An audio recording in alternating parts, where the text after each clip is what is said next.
아울리스항의 집결에 트로이 땅에 닿은 지 어느덧 10년. 트로이의 성벽은 여전히 굳게 닫혀 있었고 그리스군의 함선만이 시간의 노예가 되어 점점 썩어가고 있었습니다. 신이 약속한 그 해는 과연 언제쯤 오는 것인지 아직도 그들에게는 풀리지 않는 물음표로 남아 있었습니다.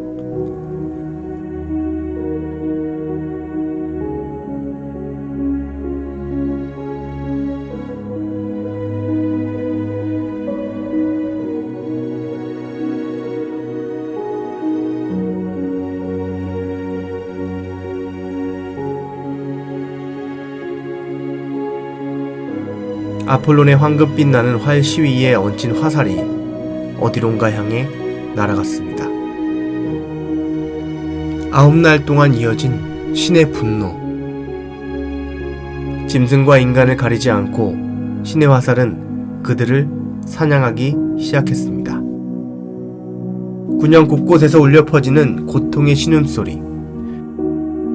하루, 이틀, 무려 9날 동안 계속된 신의 분노 속에서 시체는 점점 쌓여갔고 재앙은 마침내 역병으로까지 번져갔습니다.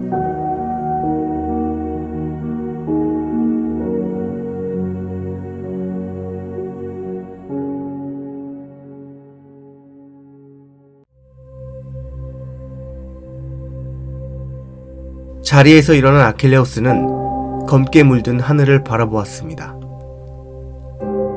전쟁에, 화살에, 그리고 거기에 역병까지 고향으로 되돌아가야 할 처지에 놓인 헬라스인들. 무엇이 신을 이토록 분노하게 만든 것인가? 그 이유를 반드시 밝혀야겠다고 다짐했습니다.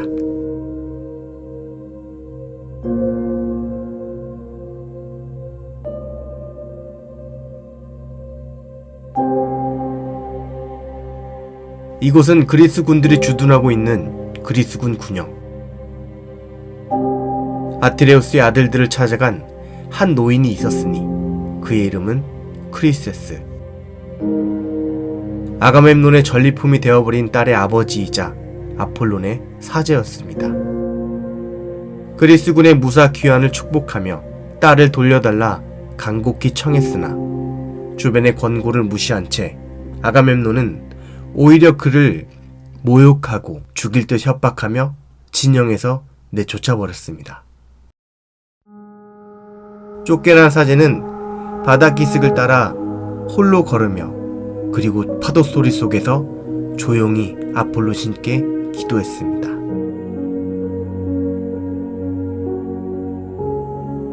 아폴론 신이여, 그들이 제 눈물의 대가를 치르게 하소서. 그의 기도는 바람을 타고 신에게 닿았고 신의 대답은 침묵이 아니라 화살이었습니다. 그리고 지금 그 대가를 치르고 있는 것은 그리스군 전체였습니다. 사제에게 가한 모욕이 신의 분노로 이어졌다는 사실이 밝혀지자 회의장은 잠시 깊은 침묵에 잠겼습니다. 그 침묵이 흐른 뒤 아가멤논이 입을 열었습니다. 그는 모두를 위하는 듯한 말투로 신이 원하는 대로 사제의 딸을 돌려보내고 신성한 헤카톤베를 크리스로 보내겠다고 모든 이들 앞에서 약속했습니다.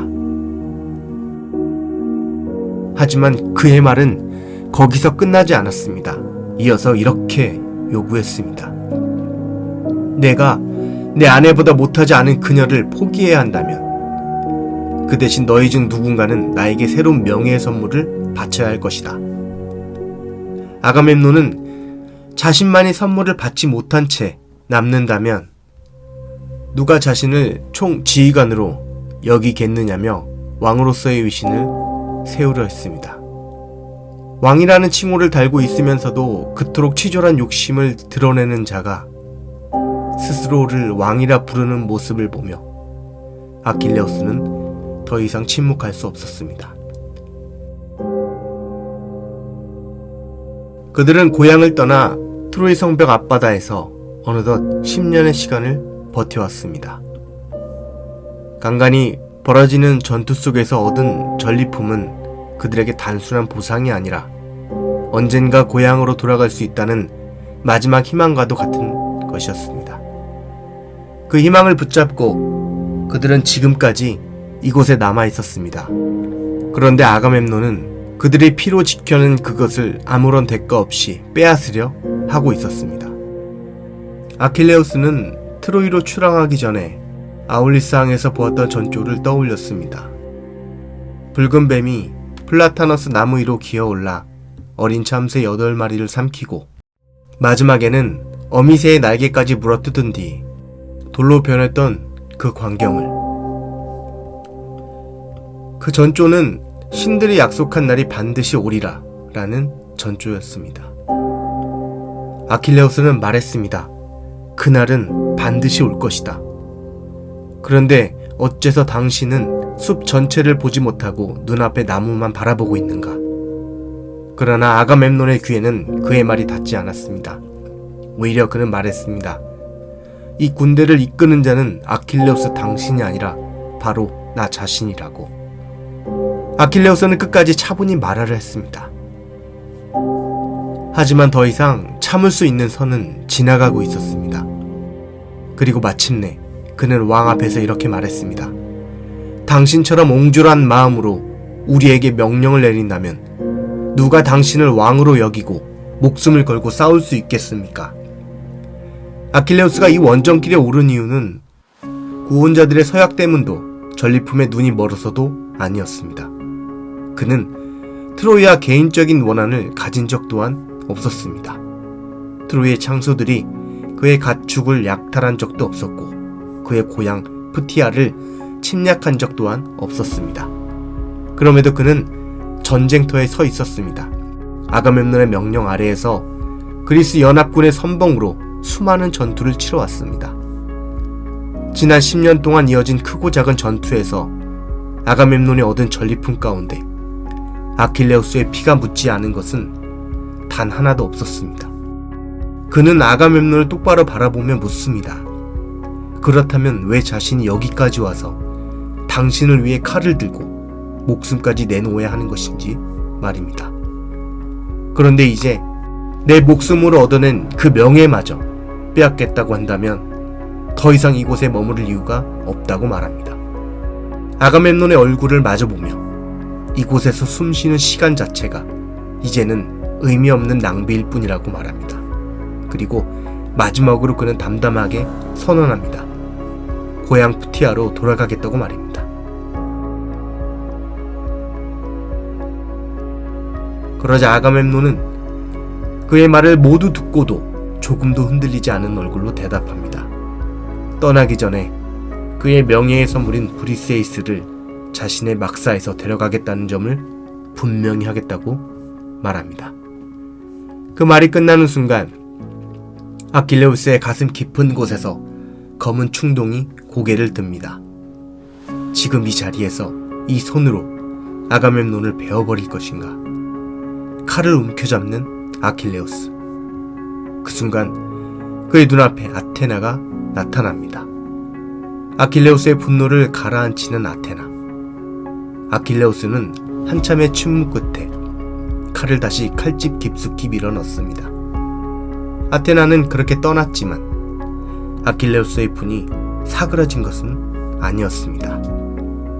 자신뿐 아니라 여기 모인 모두가 언젠가 이 아킬레우스를 그리워할 날이 반드시 올 것이라고 말하고서는 황금못을 박은 호를 들어 올려 땅에 내던지고서는 자리에 앉습니다. 그렇게 회의는 곧 해산되고 아킬레우스는 자신의 함선으로 돌아갑니다. 아가멤논은 곧바로 브리세이스를 데려오라는 명령을 내리기 위해 2명의 전령을 부릅니다. 명령을 받고 아킬레우스의 막사로 향하는 2 전령들. 한편 자신의 배 앞에서 나뭇잎을 입에 문 채 조용히 쉬고 있는 아킬레우스. 그때 아가멤논이 보낸 2명의 전령이 그의 앞에 나타납니다. 아킬레우스가 두려워 그의 앞에서 서성이고만 있는 전령들. 가까이 오게나 자네들은 잘못이 없지 않나. 당신들을 보낸 그 왕이란 작자지. 나는 자네들이 이 상황에서 신 앞의 증인들이라 생각하네. 조용히 막사 밖으로 얼굴을 내미는 브리세이스, 그리고 또 그를 바라보는 파트로클로스. 아킬레우스는 조용히 그를 부릅니다. 그러자 브리세이스를 데리고 나오는 파트로클로스. 아가멤논이 보낸 두 전령을 따라 브리세이스는 아킬레우스의 곁을 떠나게 됩니다. 그럼 그녀를 바라보는 아킬레우스. 그렇게 브리세이스가 두 전령에 의해 떠나가자 아킬레우스는 그곳을 떠나 잠시 혼자 있는 시간을 보냅니다. 홀로 바닥 기슭에 앉아 기도하는 아킬레우스. 아들의 기도를 듣고 있었던 테티스.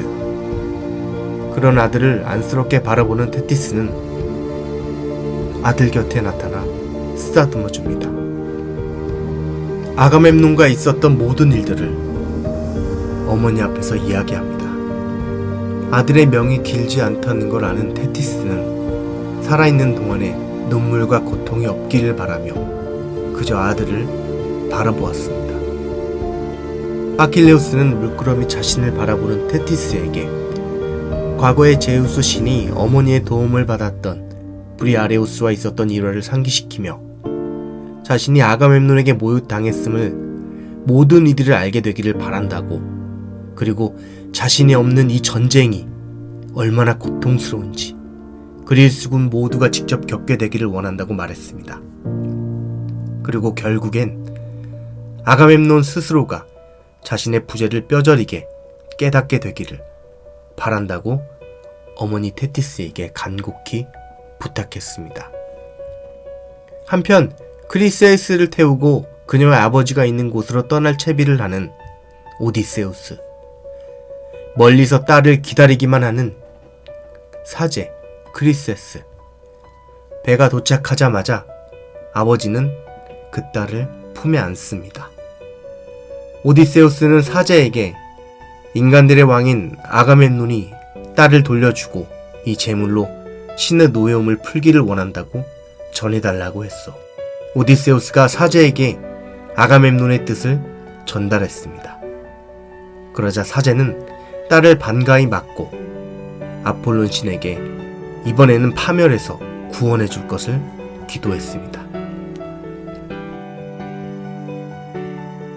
한편 지난 영광의 나날들을 그리워하며 회상하는 아킬레우스는 자신의 처소에 틀어박혀 회의장이든 함선 바퀴든 절대 나가지 않았습니다. 제우스를 찾아간 테티스는 올림포스에 도착하자마자 봉우리가 많은 올림포스에 혼자 앉아있는 제우스를 발견합니다. 그녀는 지체 없이 제우스 곁으로 다가가 무릎을 붙잡으며 과거에 제우스가 쇠사슬에 묶여 있었던 일을 상기시키며 아들 아킬레우스의 명예를 높여줄 것과 그리스군이 아닌 트로이군들에게 승리를 내려줄 것을 간청합니다. 그러자 제우스는 잠깐의 침묵을 갖습니다. 이에 테티스는 제우스가 머리를 끄덕일 때까지 더욱더 무릎을 붙잡았습니다. 고개를 끄덕이는 제우스를 바라보고서는 다시 자신의 바닷속으로 테티스는 뛰어듭니다.